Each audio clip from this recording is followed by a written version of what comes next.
This is Neetu कुमारी और आज हम टॉपिक कवर करने वाले हैं सोशल स्ट्रेटिफिकेशन को लेकर, यानी कि सामाजिक सत्रीकरण। ये जो टॉपिक है ये है हमारा एमए सोशियोलॉजी का। एमए सोशियोलॉजी का जो फर्स्ट सेमेस्टर है उसका ये फर्स्ट टॉपिक है और ये जो आप वीडियो आप देखने वाले हो ये हमारा पार्ट सेकंड है। ठीक है, ये जो वीडियो है ये पार्ट सेकंड है, इसका जो पार्ट फर्स्ट है, ठीक है, मैं उसको बनाकर जो है अपलोड कर चुकी हूँ, जिसमें मैंने आपको बताया है कि जो सोशल स्ट्रेटिफिकेशन होता है उसका मीनिंग क्या होता है, उसकी डेफिनेशन क्या होती है और उसके फीचर्स कौन कौन से होते हैं। ठीक है, और यानी कि उसके कौन कौन से फंक्शंस होते हैं। ठीक है, वो टॉपिक में आपको करा जो है बना के मैंने अपलोड कर दिया है। ठीक है, तो आज हम करने वाले हैं स्ट्रेटिफिकेशन के बारे में थोड़ी सी और अलग बातें करेंगे। तो सबसे पहले मैं आपको बता दूं कि मैं इसमें क्या क्या करवाने वाली हूं आज के टॉपिक में। तो ये हमारा सेकंड पार्ट है जिसमें मैं आपको बताऊंगी कि स्ट्रेटिफिकेशन जो है उसके फीचर्स कौन कौन से होते हैं। ठीक है, उसकी विशेषताएं कौन कौन सी होती है। ठीक है, और शहरी समाज में कि जो शहरी समुदाय होता है, ठीक है, जो अपना शहरी समुदाय होता है, ठीक है, उसमें किस प्रकार से जो हमारी सोसाइटी है, हमारा समाज है, उसको विभाजित किया हुआ है, उसका सत्रीकरण किया गया है, उसका स्ट्रेटिफिकेशन किया गया है। तो वो चीज जो है हम यहाँ पर कवर करेंगे। ठीक है, आप ये लिस्ट भी यहाँ पर आराम से देख सकते हो कि प्लस 1 प्लस 2 की सोशियोलॉजी मेरे चैनल पर आपको देखने को मिल जाएगी। बीए की सोशियोलॉजी, ठीक है, बीए की पॉलिटिकल साइंस, एमए की सोशियोलॉजी भी मैंने अब स्टार्ट करवा दी है, जो कि ये सेकंड पार्ट है। इसका फर्स्ट वीडियो ही मैंने अभी अब तक अपलोड किया है, तो मैंने कल से ही स्टार्ट किया है ये एमए सोशियोलॉजी। और मुझे कुछ कमेंट आए हैं कि पीजीटी की सोशियोलॉजी भी आप करवा दो, तो चलो वो भी मैं स्टार्ट करवा दूंगी। और एमए की पॉलिटिकल भी मैं अभी 1-2 दिन में स्टार्ट कर दूंगी। ठीक है, बाकी हिंदी व्याकरण भी आप देख सकते हो और एमसीक्यू क्वेश्चंस भी मैं यहाँ पर करवाती हूँ, सिर्फ और सिर्फ जनरल नॉलेज। आप किसी भी कॉम्पिटेटिव एग्जाम की तैयारी कर रहे हो, चाहे बीएड की हो, सीटेट एंट्रेंस की हो, ठीक है, तो आपको जनरल नॉलेज तो मेरे चैनल पर आराम से मिल जाएगी। ठीक है, तो चलिए स्टार्ट करते हैं। तो ये जो सोशल स्ट्रेटिफिकेशन होता है उसका मीनिंग मैं पार्ट 1 में कवर करवा चुकी हूँ, इसमें हम दोबारा से करके टाइम को वेस्ट नहीं करेंगे। मैं सीधा स्टार्ट करूंगी यहाँ पर कि जो शहरी समुदाय है उसमें जो स्ट्रेटिफिकेशन किया जाता है उसके कौन कौन से बेसिस होते हैं, कौन कौन से आधार होते हैं, जिसके आधार पर जो है हम चीजों को डिवाइड करते हैं, उनका डिवीजन करते हैं, विभाजन करते हैं। तो मेनली तो आपने देखा होगा कि जो अपना शहरी समाज होता है, जो शहरी समुदाय होता है, उसमें जो चीजों को विभाजित करने का जो एक सीन होता है, ठीक है, वो धन को लेकर ही होता है, यानी कि पैसों को लेकर ही होता है। मेनली तो जो शहरी समाज में अमीर और गरीब जो चीजें हैं वही हमें देखने को मिलती है। तो सबसे पहला जो इसका हमें आधार देखने को मिलता है, ठीक है, वो धन ही होता है। धन यानी कि पैसा। आप शहरी समुदाय में जब जाते हो, बहुत सारे लोग ऐसे हैं जो कि गाँव से शहरों में जाते हैं। इसकी वजह सिर्फ यही है कि गांव में आपको जीने के लिए हर चीज की फैसिलिटी आपको टेक्नोलॉजी के हिसाब से सब कुछ मिल जाएगी।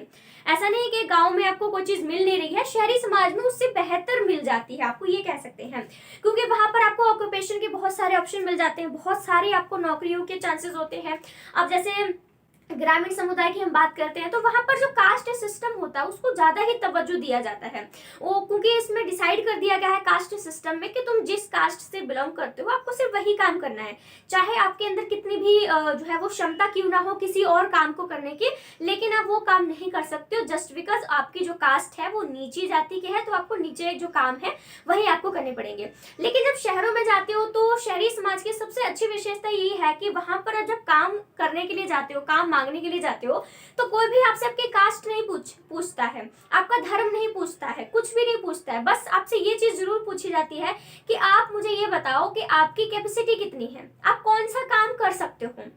मैं जो भी काम बताऊंगा या मैं जो भी काम बताऊंगी आप वो कर सकते हो नहीं कर सकते हो, यानी कि बंदे की जो है उसकी कैपेसिटी देखी जाती है कि वो काम को कर सकता है या नहीं कर सकता है, वो उसकी कास्ट क्या है, उसका धर्म क्या है, कुछ फर्क नहीं पड़ता है, कोई कुछ नहीं पूछता है। ठीक है, तो शहरी समाज में मेनली जो स्ट्रेटिफिकेशन हमें देखने को मिलता है वो धन को लेकर मिलता है, यानी पैसों को लेकर मिलता है। पैसों को लेकर इसलिए मिलता है क्योंकि शहरी समाज में ना बेसिकली अमीर, ठीक है, शहरी समाज में क्या होता है कि हमको अमीर और गरीब ये दो जो चीजें हैं वो हमको मिल जाएंगी।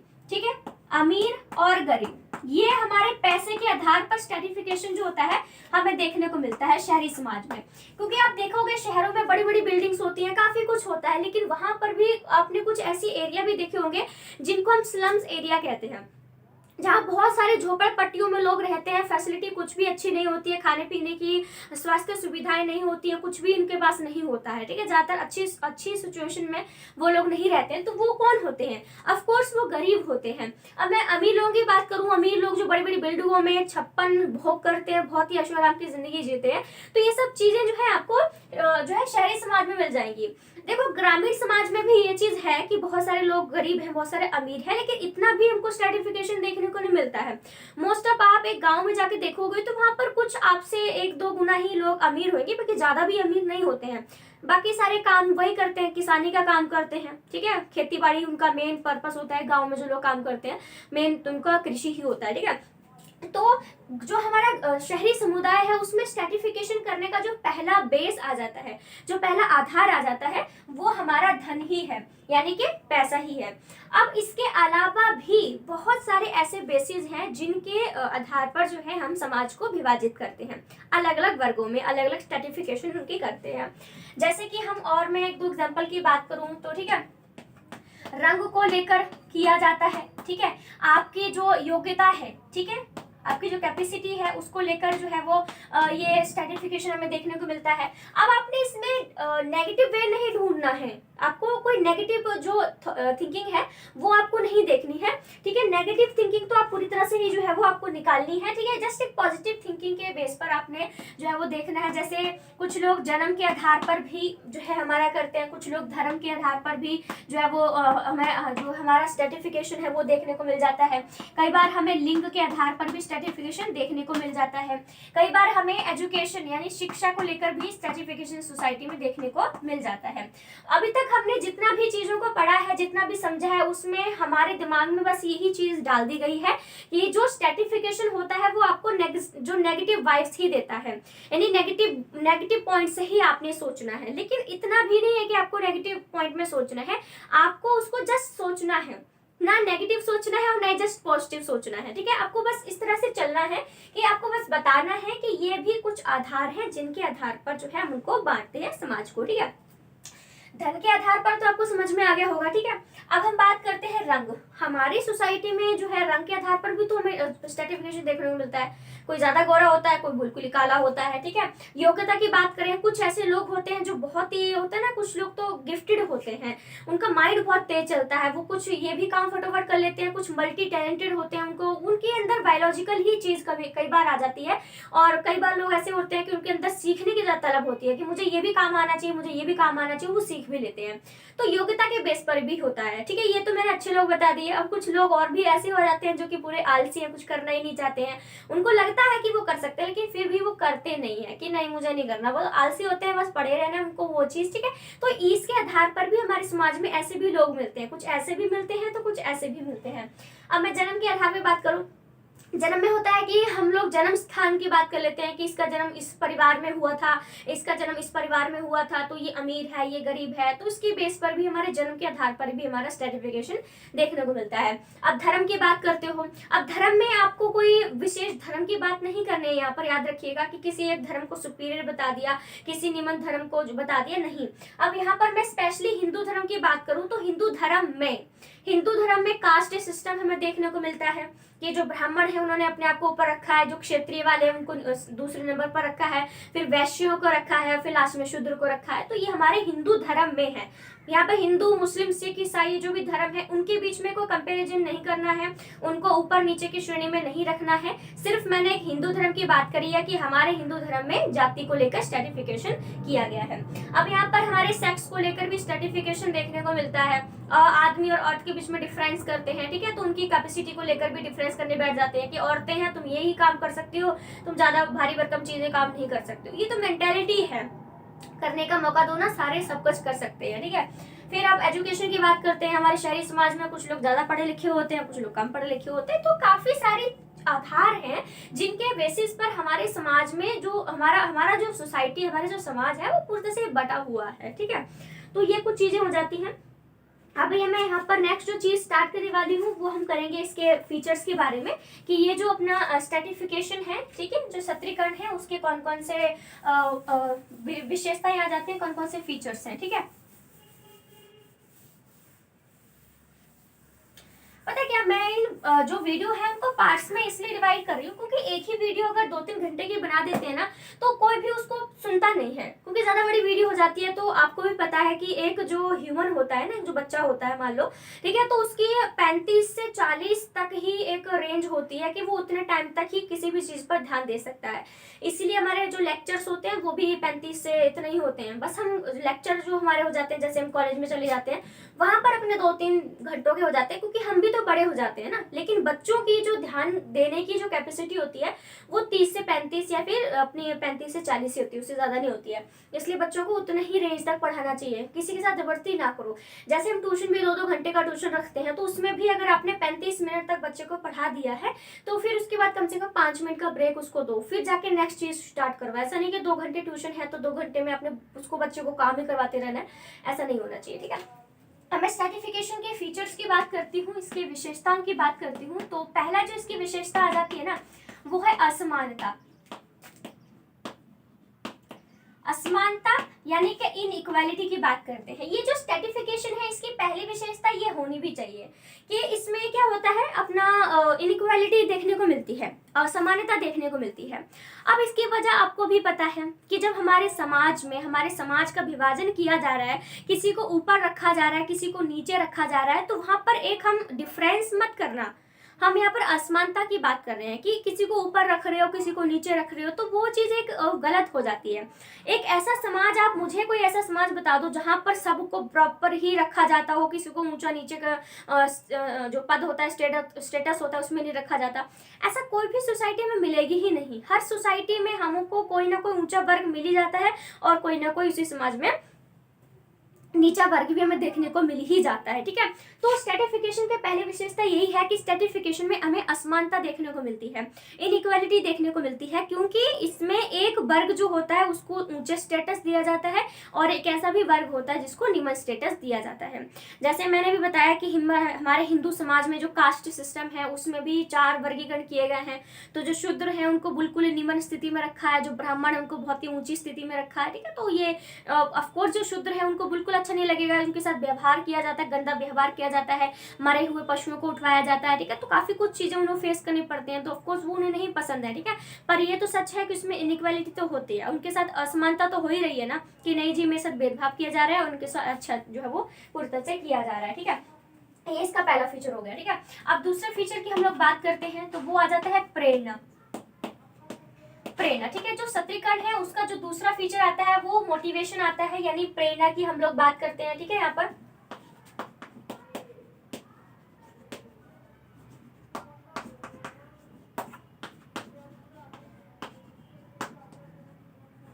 चलिए, ठीक है। अब हम नेक्स्ट जो पॉइंट है प्रेरणा यानी कि मोटिवेशन की बात करते हैं।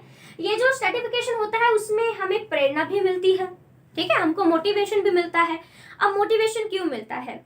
मोटिवेशन इसलिए मिलता है क्योंकि अगर हमारे समाज में एक अमीर वर्ग है, ठीक है, ये अमीर है और ये क्या है, ये गरीब है, तो गरीब ये क्या है, गरीब को अपनी सिचुएशन पता है कि मैं कितनी बुरी हालत में जी रहा हूँ, मुझे कितनी प्रॉब्लम्स को फेस जो है यहाँ पर करना पड़ रहा है, कि मुझे सोसाइटी में खाने पीने को अच्छा नहीं मिल रहा है, मेरे साथ अच्छा बिहेव नहीं करते, मुझे कोई जॉब नहीं देता, मैं पढ़ा लिखा नहीं हूँ, तो काफी सारी चीजें गरीबों को फेस करनी पड़ती हैं। इसलिए जो गरीब है जब अमीरों को देखता है कि कितने अच्छे ऐशो आराम की जिंदगी जी रहे हैं, तो उसके अंदर एक मोटिवेशन आता है। इसके अंदर क्या आता है, मोटिवेशन आता है, प्रेरणा आती है कि हाँ मैं भी ये चीज पढ़ लिख कर या कुछ भी करके मैं इस वर्ग के तक जो है पहुंचने की कोशिश करूंगा, मैं भी एक दिन अमीर बनूंगा। और रियल लाइफ में ऐसे बहुत सारे एग्जांपल्स आपने देखे होंगे जहां पर कुछ लोग गरीब से कहां करोड़पति बने हैं। आपको लाइफ टाइम में बहुत सारे एग्जांपल अपने आसपास के भी देखे होंगे। तो वो एक मोटिवेशन की वजह से हुआ है, उनको एहसास हुआ कि मैं गरीब हूँ और मेरे साथ इतना गंदा बिहेव किया जाता है, तो वो क्या करता है, वो उच्च वर्ग में जाने के लिए मोटिवेट हो जाता है कि नहीं मुझे वो भी चीज जो है यहाँ पर कंप्लीट करनी ही करनी है, ठीक है। उसके बाद हमारा जो नेक्स्ट पॉइंट आ जाता है इसमें वो है अपना निर्भरता। निर्भरता का मतलब होता है हम इसमें डिपेंडेंसी कर सकते हैं, एक दूसरे पर डिपेंड हो जाते हैं। अब डिपेंड का कल भी मैंने आपको बताया था कि जैसे मैंने कास्ट सिस्टम का बताया था कि अपना एक ब्राह्मण है, फिर क्षत्रिय है, अपना वैश्य है और शूद्र है, ठीक है। ये 4 वर्ग मैंने बताए थे, ठीक है, कल का एग्जांपल ऐसे बता रही हूँ मैं, ठीक है। तो ये जो है एक दूसरे पर डिपेंडेड है, ठीक है। ये जो अपना वैश्य वाला वर्ग आ जाता है, ठीक है, ये जो वैश्य वर्ग आ जाता है ये क्या करता है, ये अनाज उगाता है, इसमें व्यापारी लोगों को शामिल किया जाता है जो कि अनाज को बेचते हैं, खरीदते हैं। किसान लोग इसमें आते हैं, कुम्हार, सुनार, बढ़ई, ये सब काम जो जो लोग होते हैं वो इस वर्ग में आ जाते हैं। तो ये जो अपना ब्राह्मण है, जो क्षत्रिय है, जो वैश्य है, शूद्र है, ये एक दूसरे पर डिपेंडेंट होते हैं। अब ये खाने पीना क्या करता है, जो वैश्य लोग हैं ये जो चीजें उनको बेचते हैं, उनको अनाज को उगाते हैं, तो जो ब्राह्मण है वो इन पर डिपेंड हो जाएंगे ना, क्योंकि ब्राह्मण चलो हवन भवन करने का काम उनको दिया गया है, लेकिन खाना कहाँ से लाएंगे, खाना कहाँ से लाएंगे, वो वैश्य लोगों से लाएंगे। इसलिए जितने भी कास्ट सिस्टम में चीजें होती हैं वो एक दूसरे पर डिपेंड हो जाती हैं। ठीक है, तो ये भी हमारा इसमें आ जाता है कि एक दूसरे पर ये जो है वो डिपेंड होते हैं। ठीक है, पूरी तरह से। ठीक है, और उसके बाद हमारे इसमें आता है अस्थिरता। अब अस्थिरता यानी कि अनस्टेबिलिटी की बात करते हैं। अनस्टेबिलिटी क्यों होती है, जैसे कि मैंने अभी बताया। ठीक है, एक ही चीज का एग्जांपल बार बार जो है वो लेना पड़ रहा है, क्योंकि इससे बेहतर कोई एग्जांपल आपको समझ में नहीं आएगा। ठीक है, जैसे अपना ब्राह्मण है, क्षत्रिय हो गया, वैश्य हो गया, ठीक है, शूद्र हो गया, या फिर आप यहाँ पर अमीर और गरीब का भी एग्जांपल फिर से ले सकते हो। ये अमीर है और ये गरीब है। तो मैंने यहाँ पर ये चीज बोली है कि ये जो होता है ना, ये अस्थिरता होती है। अस्थिरता का मतलब होता है कि जब हमारा, जैसे हमने इसको 4 वर्गों में बांटा है, इसको हमने 2 वर्गों में बांटा है, तो इसका मतलब ये थोड़ी है कि जो अमीर लोग हैं वो कभी जो गरीब लोग हैं वो कभी अमीर बन ही नहीं सकते हैं। क्यों नहीं बन सकते हैं, वो बन सकते हैं। ठीक है, आराम से बन सकते हैं। हमारी सोसाइटी में 2 वर्ग पाए जाते हैं, एक अमीर वर्ग होता है, दूसरा गरीब वर्ग होता है, आपको पता है। ठीक है, तो इस प्रकार से हम अपनी स्थिति को चेंज कर सकते हैं। अब पहले समाज में 4 वर्गों में इसको बांटा था, इसके नियम बहुत ही कठोर थे कि तुमने जिस जाति में जन्म लिया है तुम उसी जाति का ही काम करोगे। लेकिन आज के टाइम पे आपको खुद पता है, आप खुद भी ऐसा नहीं करते हो। आप कास्ट सिस्टम को उतना नहीं मानते होगे, है ना, कोई भी नहीं मानता होगा कि नहीं तू मुझसे दूर रह, मेरी तेरी छाया मुझ पे नहीं पड़नी चाहिए, ऐसा कुछ नहीं करते हो ना आप लोग। तो यही चीज है कि ये जो सिस्टम था वो पहले मौजूद था, जो कि इसमें बहुत ही कठोरता पाई जाती थी कि तुमको जो काम दिया गया है तुम वही काम करोगे। लेकिन आज के टाइम पे ऐसा कुछ नहीं है। आज आपकी कास्ट नहीं पूछी जाती है, बस आपसे आपकी योग्यता पूछी जाती है, आपकी कैपेसिटी पूछी जाती है कि आप ये चीज कर सकते हो या फिर नहीं कर सकते हो। ठीक है, तो इस प्रकार से स्थिरता होती है, यानी कि आज जिस सिचुएशन में आप हो जरूरी नहीं कल भी हो उसी सिचुएशन में। आप मेहनत करके आप जो है इस सिचुएशन को भी हासिल कर सकते हो। ठीक है, यहाँ पर आप व्यवसाय को ध्यान रखिएगा, एजुकेशन को ध्यान रखिएगा, क्योंकि पहले के जो लोग थे शुद्ध लोगों को एजुकेशन भी नहीं देने देते थे, मना करते थे कि नहीं तुम पढ़ाई नहीं करोगे। लेकिन आज के टाइम पे कौन शुद्र है, सभी लोग एजुकेटेड हैं, सभी लोग पढ़ रहे हैं, सभी लोग अलग अलग जो भी मर्जी उनका काम दिल कर रहा है वो काम करते हैं। ठीक है, तो इस प्रकार से हमें जो है वो याद रखना है कि हमारी जो सिचुएशन होती है वो जरूरी नहीं कि परमानेंट ही हो जाए, हम उसको अनपरमानेंट भी कर सकते हैं, हम उसको चेंज कर सकते हैं। भले ही जाति चेंज नहीं कर सकते कि आप शूद्र जाति से बिलोंग करते हो तो जाति चेंज कर लो, लेकिन आप उससे संबंधित जो नियम बनाए गए हैं उसको चेंज कर सकते हो। आप अपना व्यवसाय चेंज कर सकते हो, एजुकेशन ले सकते हो, जो भी आपका दिल करे। ठीक है, वो चीज आपको फ्रीडम अब मिलने लगी है। इसमें आप मूल्य बात करते हैं, यानी कि वैल्यूज भी होती हैं। ठीक है, याद रखना कि इसमें हमारी वैल्यूज भी होती है। अब वैल्यूज क्यों होती है, वैल्यूज की बात करें तो जैसे मैं यहाँ पर इंडिया की बात करूं तो इंडिया में जो स्ट्रेटिफिकेशन हमें देखने को मिलता है वो कास्ट को लेकर मिलता है। ठीक है, जैसे कि मैंने बताया कि ब्राह्मण, क्षत्रिय, वैश्य। ठीक है, तो ये हमारे भारत के जो मूल्य हैं वो कास्ट को लेकर हैं। इसलिए हमने क्या किया कि जाति के आधार पर हमारे समाज को बांट दिया। अब मैं कोई वेस्टर्न कंट्रीज की बात करूं तो वहां पर उन लोगों का मूल्य क्या है, उनकी वैल्यूज क्या है, वो सिर्फ पैसों को वैल्यू देते हैं। और इसलिए क्या होता है कि वो अमीर और गरीब के बीच में ही उनके बीच में स्ट्रेटिफिकेशन देखने को मिलता है। ठीक है, ज्यादा भी चीजों को हमने कह सकते हैं कि हमारे जो दूसरे वेस्टर्न कंट्रीज के जो लोग हैं वो कास्ट सिस्टम को नहीं मानते होंगे। कास्ट सिस्टम के जो 4 वर्गीकरण किए गए हैं वो सिर्फ हमारे इंडिया के हैं, वेस्टर्न कंट्रीज के नहीं है। अब उनके कुछ नियम होंगे वो हम नहीं कह सकते, बाकी उनके बीच में जो स्ट्रेटिफिकेशन देखने को मिलता है वो अमीर और गरीब को लेकर ही मिलता है। लेकिन हमारे यहाँ पर स्ट्रेटिफिकेशन की कोई हद ही नहीं है। हम लोग ने हर चीज में स्ट्रेटिफिकेशन किया हुआ है, धर्म को लेकर, एज को लेकर, कैपेसिटी को लेकर, हमारे रिश्तेदारी को लेकर, हमारे एजुकेशन को लेकर, हमारे स्टेटस को लेकर, हर चीज में स्ट्रेटिफिकेशन इंडिया में देखने को मिल जाता है। लेकिन वेस्टर्न कंट्रीज में जस्ट वर्ग यानी सिर्फ क्लास को लेकर ही करते हैं कि तुम अमीर हो या गरीब हो, और वो भी चेंज भी कर सकते हो, तुम गरीब हो तो अमीर बन सकते हो। ठीक है, तो ये जो है सिर्फ इसमें इतने ही हम फीचर्स की बात करेंगे 5, क्योंकि पॉइंट्स तो आपको बहुत मिल जाते हैं लेकिन लॉर्ड फेयर की वही बात लिखी होती है, तो एग्जामिनर को क्यों बोर करवाओगे आपके, नहीं मुझे तो ज्यादा पॉइंट लिखने हैं, आप कम पॉइंट लिखो लेकिन उसी में ही सारा कुछ लिख दोगे ना, नंबर आपके पूरे मिल जाएंगे। ठीक है, तो जो अपना टॉपिक यहाँ पर कवर हो चुका है। ठीक है, सेशन अच्छा लगा हो, वीडियो अच्छी लगी हो तो लाइक शेयर सब्सक्राइब जो भी आपका दिल करे आप कर सकते हैं। So thank you so much friends, thank you.